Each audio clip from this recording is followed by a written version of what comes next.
Olá, paz do Senhor Jesus, seja muito bem-vindo a mais um vídeo aqui do canal Mensagens de Fé e Esperança. Eu sou o pastor Patrick e hoje vou trazer mais uma palavra de Deus aqui para o seu coração. Quero meditar aqui numa palavra que se encontra, uma porção da palavra de Deus que se encontra no Salmo 77, no versículo 15, ou do versículo 15 até o versículo 20. Uma mensagem bem breve, bem direta, bem objetivo, tá bom? Então vamos começar fazendo a leitura do texto bíblico. Eu vou estar lendo aqui na Almeida Revista e Atualizada, onde diz assim: com o teu braço remiste o teu povo, os filhos de Jacó e de José.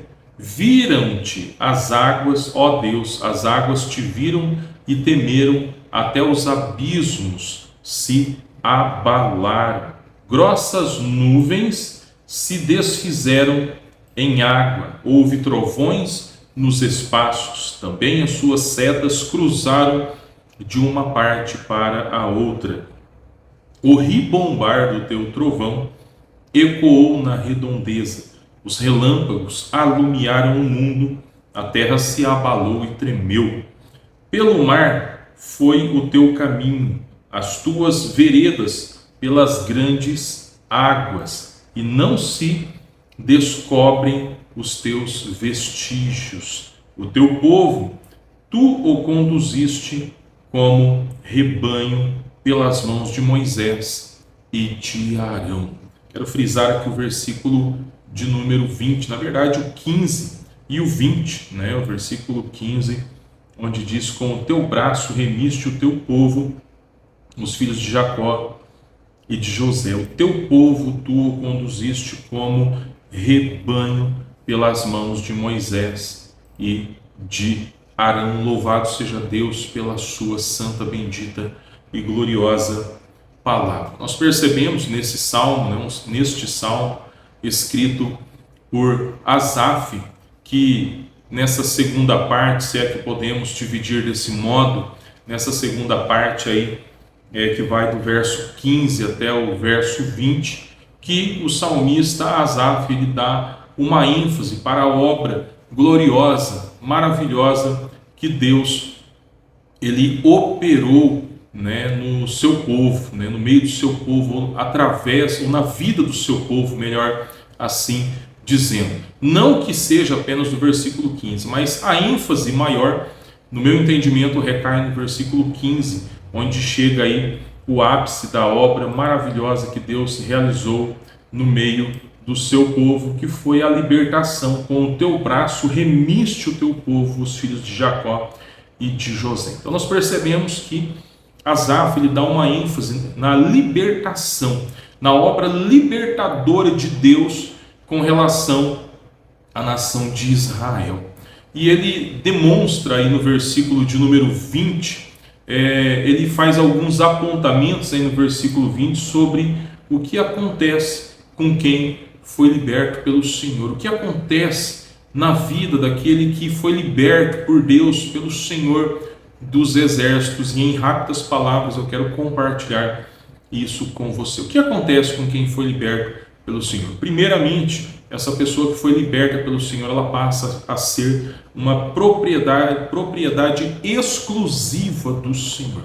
Ele passa a pertencer exclusivamente ao Senhor, no sentido que ele tem o dever de viver para o Senhor, de santificar a sua vida para o Senhor. Que a ideia da santificação, a palavra para santificar, ela denota uma separação para um uso exclusivo. Tanto a palavra hebraica, kadosh, ou kodesh, ou a palavra grega, também traduzida por santo, que é a palavra hagios, denota esse uso exclusivo de algo para uma finalidade específica. Versículo de número 20, na parte A, o salmista ele diz o seguinte, ele diz: o teu povo. Ou seja, ele diz que a nação de Israel pertence ao Deus Todo-Poderoso. Em outras palavras, ele estava dizendo: olha, Israel, você, ou melhor, nós, porque ele também fazia parte dessa nação, nós fomos remidos, nós fomos libertos, nós fomos livres pelo Senhor da escravidão que nós vivíamos no Egito. Os nossos antepassados foram libertos e nós então passamos a pertencer de forma exclusiva para o Senhor. Então, muito diferente de muitos cristãos dos nossos dias que acham que podem fazer o que bem entender com as suas vidas, Asaf tinha uma compreensão completamente diferente. Ele entendia que, na verdade, aquilo que muitos diriam, é a sua vida, você faz o que você quer, ele compreendia que a vida não era dele, que na verdade a existência dele aqui na terra pertencia ao Senhor, que ele, melhor dizendo, a vida que havia nele pertencia ao Senhor. Ele não entendia, olha, é minha vida, eu faço o que eu quiser da minha vida. Não, eu pertenço ao Senhor, eu sou do Senhor, então eu preciso viver para o Senhor. Se eu pertenço a Deus, eu não posso viver a minha vontade, eu tenho que buscar a vontade do Senhor. Seja feita a tua vontade aqui na terra, da mesma forma como ela é realizada no céu, pelos anjos. Então nós precisamos ter essa compreensão também. A verdade, irmãos, é que aqueles que verdadeiramente foram libertos pelo Senhor não estão enganados, achando que foram, mas quando na realidade não experimentaram ainda essa obra maravilhosa, gloriosa de ser liberto pelo Senhor. Aqueles que foram verdadeiramente libertos pelo Senhor, eles têm essa consciência, assim como Asaf.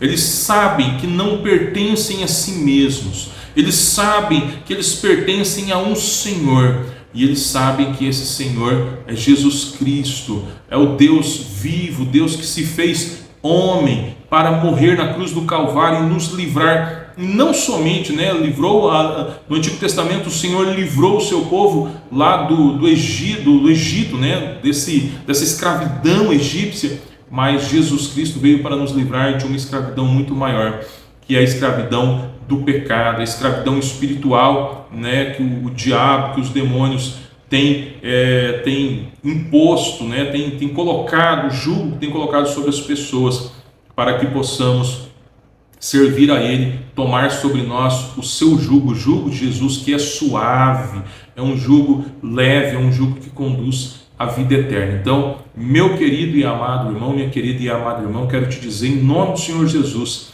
que todo aquele que verdadeiramente experimentou dessa libertação genuína operada pelo nosso Deus, ele tem essa consciência. Ele não acha que pode fazer o que dá na cabeça dele. Ele não acha que pode fazer o que ele quer. Ele não acha que é dono da sua própria vida. Ele tem a convicção de que ele pertence ao Senhor e que ele tem que viver a vontade do Senhor. E por isso ele busca conhecer a vontade de Deus constantemente nas Sagradas Escrituras e busca viver essa palavra, sobretudo, segundo o querer do Senhor, a orientação de Deus na sua palavra e a orientação do Espírito Santo que inspirou essa palavra em nome do Senhor Jesus. O que acontece com quem foi liberto por Deus? O que acontece com quem foi liberto pelo Senhor? Primeiro, ele passa a ser propriedade exclusiva do Senhor. Segundo, ele passa a ser conduzido pelo Senhor. Ainda continuando, no versículo de número 20, nós vemos o salmista Asaf dizendo o seguinte para a gente: o teu povo, tu o conduziste como rebanho, tu o conduziste como rebanho. Então veja bem, o povo, após ter sido liberto pelo Senhor do Egito, Deus não deixou esse povo ao léu da sorte, não deixou esse povo à deriva, não deixou esse povo caminhando sem um direcionamento, mas o próprio Deus conduziu esse povo como um rebanho. E ministrando na igreja essa palavra, eu preguei domingo, que passou agora aqui na igreja, salvo engano foi dia 21, agora é de abril de 2024, eu não sei quando você vai estar assistindo esse vídeo, mas eu disse para os irmãos, tem algo interessante, que na verdade quando a gente pensa em rebanho, nós pensamos o quê? Em ovelhas, e a ovelha, ela é o animalzinho que tem a maior dificuldade de entendimento do mundo, é um bichinho que não sabe para onde que vai, ele precisa de alguém para conduzi-lo, William Barclay, por exemplo, vai dizer isso no seu comentário do Novo Testamento, e não só ele, qualquer pessoa que tem aí um pouco do conhecimento a respeito do assunto, né? Ele, com certeza, foi um grande erudito do idioma grego, da cultura dos dias de Jesus, enfim, e ele diz isso com muita propriedade. Mas o fato é que a ovelha, ela precisava de um cuidado constante, ela precisava ser orientada. Então, quando Asaf, ele está dizendo, tu o conduziste, falando da nação de Israel, tu o conduziste como rebanho, ele estava dizendo o seguinte, olha, eu também faço parte desse povo, eu também faço parte da nação de Israel, e eu também, junto com esse povo, nós precisamos ser conduzidos, porque a ovelha, o rebanho de ovelhas, ele não tem condição alguma de caminhar sozinho, em nenhum lugar, porque ele vai estar em constante perigo. Esse rebanho sem pastor, ele vai dispersar, cada um vai tomar um rumo ignorado. A chance de uma ovelha permanecer viva sem o pastor é mínima, é insignificante, é irrisória, é quase que impossível a ovelha permanecer viva.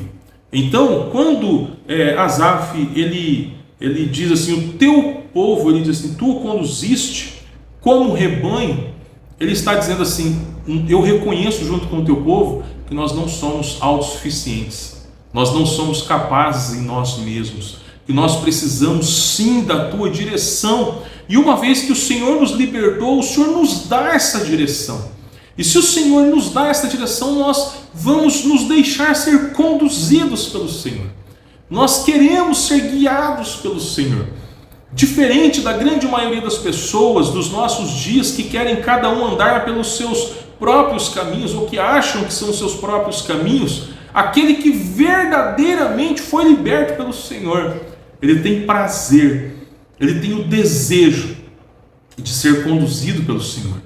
E se ele é conduzido pelo Senhor, ele vai caminhar pelo caminho do Senhor. Ele não vai pegar uma vereda tortuosa, ele não vai se enveredar num caminho diferente daquele que a palavra de Deus orienta. Então, aquele que foi remido, aquele que foi liberto pelo Senhor, ele vai ser conduzido por ele. Então, qualquer pessoa que diga, eu fui liberto pelo Senhor, mas está andando na contramão da vontade de Deus, na contramão daquilo que a Bíblia Sagrada ensina, lembrando que a Bíblia, ela é, ou deve ser, a nossa única regra de fé e de prática. Então, qualquer pessoa que diga que foi liberta por Jesus, mas não está andando no caminho do Senhor, ela está enganando a si mesma. Porque é impossível que alguém que foi liberta, uma pessoa que foi liberta, alguém que foi liberto pelo Senhor, ela caminhe por uma estrada diferente daquela proposta pela palavra de Deus. Que não ande segundo a vontade de Deus. Que não siga Jesus, pois Jesus disse, eu sou o caminho. Ele não disse, eu sou um dos caminhos. Ele disse, eu sou o, no singular, caminho, a verdade e a vida. Então, o que acontece com quem foi liberto pelo Senhor? Primeiro, ele passa a ser sua propriedade exclusiva do Senhor. Então, ele não tem aquelas ideias mundanas, eu faço o que eu quiser da minha vida. Deus deu a vida para cada um cuidar da sua, então deixa eu cuidar da minha e fazer o que eu quiser da minha. Não, ele não tem esse pensamento. Eu não pertenço a mim mesmo, eu pertenço ao Senhor. Jesus me libertou do mundo, mas Jesus me libertou do mundo, pastor, então agora eu estou livre, eu faço o que eu quiser. Não, Jesus nos libertou do mundo, do pecado, do diabo, para sermos servos melhor dizendo, né? Para sermos servos para sermos escravos seu. Paulo sempre se identificou como servo de Jesus, ou seja, escravo de Jesus. Então esse negócio de liberdade, não existe liberdade. Nós fomos libertos do mundo, do pecado, do diabo, da condenação eterna, para sermos escravos, para sermos servos de Jesus. E eu sei que é um paradoxo, mas nessa servidão, nessa escravidão é que reside a liberdade genuína. Nós estamos livres do medo, livres da condenação, livres das drogas, livres da prostituição, livres de tudo aquilo que distorce a imagem de Deus no homem, de tudo aquilo que degenera o ser humano. Então, o que acontece com quem for liberto pelo Senhor? Passa a ser propriedade exclusiva sua, propriedade exclusiva do Senhor, passa a ser conduzido por Ele, ou seja, ele passa a ter o conhecimento de onde ele veio, o que ele está fazendo aqui, para onde ele vai. Isso traz segurança, então ele é conduzido pelo Senhor. Em terceiro e último lugar, ele passa a ter uma liderança espiritual. Está aí um grande problema para muita gente nos nossos dias. Ele passa a ter uma liderança espiritual. Perceba aqui no texto bíblico o seguinte: o teu povo, tu o conduziste como rebanho pelas mãos de Moisés e de Arão. Pelas mãos de Moisés e de Arão. Então percebo hoje que é bem diferente do conceito que muitas pessoas estão aderindo hoje em dia. Tem muita gente aderindo ao seguinte pensamento: eu posso ser cristão sem igreja, eu posso ser cristão sem estar submetido a uma liderança espiritual, sem estar agregado em uma congregação, sem ter um pastor, um bispo, sei lá como queiram chamar, chamam em algumas denominações. Eu prefiro o termo pastor, mas são termos congêneres, né? Meio que congêneres, pastor, bispo e presbítero, né? Seria mais ou menos 6, meia dúzia e metade de 12. Eu não vou explicar os termos aqui no grego, não é a finalidade desse vídeo, né? Nem os seus significados congêneres, mas em suas especificações, vamos dizer assim. Mas o fato é que a Bíblia nos mostra, que eu não vou também discutir teologicamente, que a gente vê que Deus instituiu, né, o sacerdócio no Antigo Testamento, instituiu o pastorado no Novo Testamento, né? Deus, lá, quando a gente lê lá em Efésios capítulo 4, a partir do verso 9, salvo engano até o verso 11, vai dizer que ele instituiu pastores mestres, né? Não é pastores e mestres no grego, não tem essa divisão. No grego seria a ideia de pastores mestres, ou seja, pastores docentes, pastores para o ensino, enquanto que existem também os presbíteros regentes, né, que são aqueles que auxiliam os presbíteros docentes, que são os pastores na administração, né, ajudam na administração da igreja. Mas o próprio Jesus instituiu a liderança espiritual terrena, ou seja, na igreja, ou seja, enquanto ele não arrebata a igreja, ele instituiu a igreja. Até mesmo, assim, não é o objetivo do vídeo a gente se ater a isso, e já está um pouco longo, eu falei que seria breve, mas se a igreja não fosse fundamental, logo após ter liberto o povo da escravidão lá no Egito, qual foi uma das primeiras medidas do Senhor que Deus instituiu? Ele instituiu o que? A construção do tabernáculo. O que era o tabernáculo? Era um local de culto móvel. Então, se não tem importância, não faz sentido, eu posso adorar a Deus em qualquer lugar. É verdade, a gente pode adorar a Deus em qualquer lugar, mas Deus instituiu um lugar especial de adoração, de culto. Por isso Deus instituiu o tabernáculo, que era uma congregação móvel, né, um protótipo, eu diria, da igreja, né, do ajuntamento dos salvos, do ajuntamento do povo de Deus, que depois concretizou-se no templo. Depois da destruição do templo, depois do cativeiro babilônico, vieram aí as sinagogas, né? E é interessante que nos dias de Jesus, o pessoal, alguém pode justificar, mas isso foi no Antigo Testamento, mas nos dias de Jesus ratificou, ele reiterou essa verdade, porque ele chama o local de culto dos judeus, né, a sinagoga, os templos existentes nos seus dias, ele chama de casa de oração. Ele chama aquele lugar de casa do seu pai, lugar de oração, né? Então, é um lugar de culto. Então, se não fosse tão importante, tão significativo para o povo de Deus, Jesus nunca teria se referido dessa forma a um lugar de culto. E aí tem muita gente que tem dificuldade também com a questão da figura do líder, né? Do pastor ou dos presbíteros, de um modo geral, da liderança da igreja. Mas como é que Deus ele conduz mesmo o seu povo? Nós acabamos de ler, e vale a pena ler de novo. O teu povo, tu o conduzistes como rebanho pelas mãos de Moisés e de Arão. Veja bem, primeiro que isso não significa que qualquer líder seja infalível. Não existe um líder infalível, não existe um líder que não possa ser questionado no sentido de que eu tenho que acatar tudo e ponto final. Não, se o líder ele ensinar qualquer coisa que fuja do ensinamento da palavra de Deus, ele não deve ser obedecido. Mas é o líder da igreja. Se ele ensina, ele falar para você, está liberado para adulterar porque eu recebi uma revelação de Deus, que Deus não está mais preocupado com isso, não tem problema. Não, é óbvio que eu não vou fazer isso, porque a palavra de Deus me ensina que os adúlteros não herdarão o reino de Deus. Então, o líder, ele só é profeta, porque a palavra profeta, a palavra hebraica, nabi, ele, grosso modo, ele quer dizer um porta-voz de Deus, alguém que fala em nome de Deus. E se eu estou falando em nome de Deus, eu tenho que falar em consonância com a palavra de Deus, né? Tem que coadunar com a palavra de Deus, que é a Bíblia Sagrada. Então, se eu ensinar, se eu dizer, se eu pregar, se eu proferir qualquer coisa que não esteja em consonância com a palavra de Deus, eu não sou um profeta de Deus, coisa nenhuma, mentira. Eu estou sendo um mentiroso, um enganador, um falso profeta. Porque o verdadeiro profeta é aquele que profere a palavra do Senhor, inspirada por Deus, que está completa, registrada nas Sagradas Escrituras. Tudo quanto nós precisamos saber, conhecer de Deus para crer nele, para obedecer, para adorá-lo e para proclamar a sua glória está contido nas Escrituras Sagradas. Tá? Mas, ao mesmo tempo, tem muitas pessoas que rejeitam, né? Hoje tem crescido o número aí dos chamados desigrejados ou desagregados, pessoas que acreditam que podem servir a Deus sem fazer parte de uma igreja, sem ter uma liderança espiritual. Olha, biblicamente isso não é coerente. O meu objetivo aqui não é me ater, o vídeo já ficou longo, mas eu poderia passar aqui mais de uma hora com certeza discorrendo sobre esse assunto e mostrando aqui evidências de que isso é um engodo de Satanás. Isso com certeza é um pensamento, é uma ideologia antibíblica, é exatamente isso que nós chamamos de heresia, do grego haireses, né? Que denota uma opinião contrária à palavra de Deus. A palavra grega para heresia quer dizer apenas uma opinião, mas assumiu a conotação de uma opinião contrária à palavra de Deus.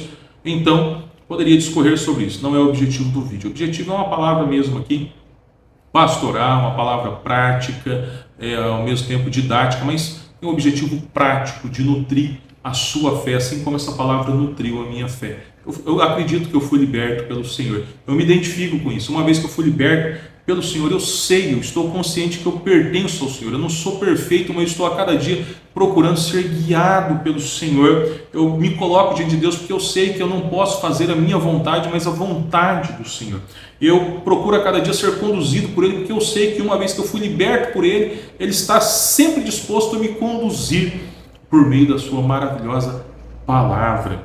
E eu entendo que nós precisamos estar agregados, né, congregados a uma igreja, né, com uma liderança espiritual. E devemos sim, né, reconhecer essa autoridade que Deus deu às lideranças, a liderança, melhor dizendo, espiritual da igreja. Claro, desde que essa liderança não fuja aí dos princípios da palavra de Deus, né?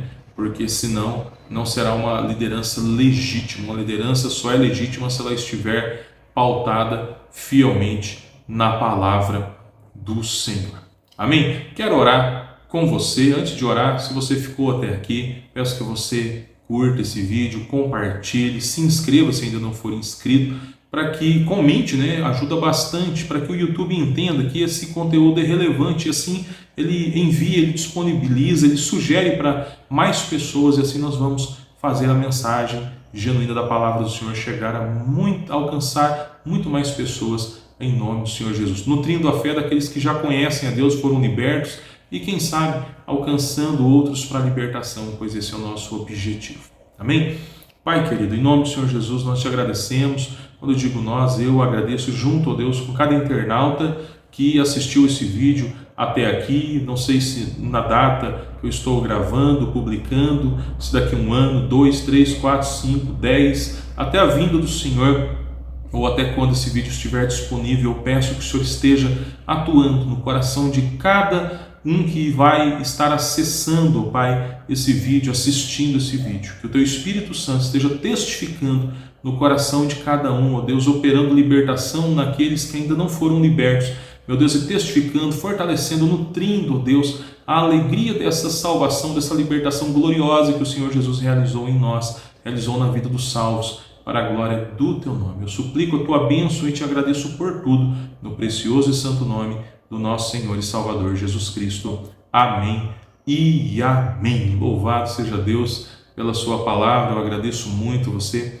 que assistiu o vídeo até agora, reforço aí, né? Curta, compartilhe, comente, se não é inscrito, se inscreva. E a minha oração é que Deus te abençoe muito cada vez mais, que você ame a cada dia mais a Deus e a sua gloriosa palavra. Que Deus te abençoe em nome do Senhor Jesus. Até o próximo vídeo, se assim o nosso bom Deus permitir. Fique na paz do Senhor.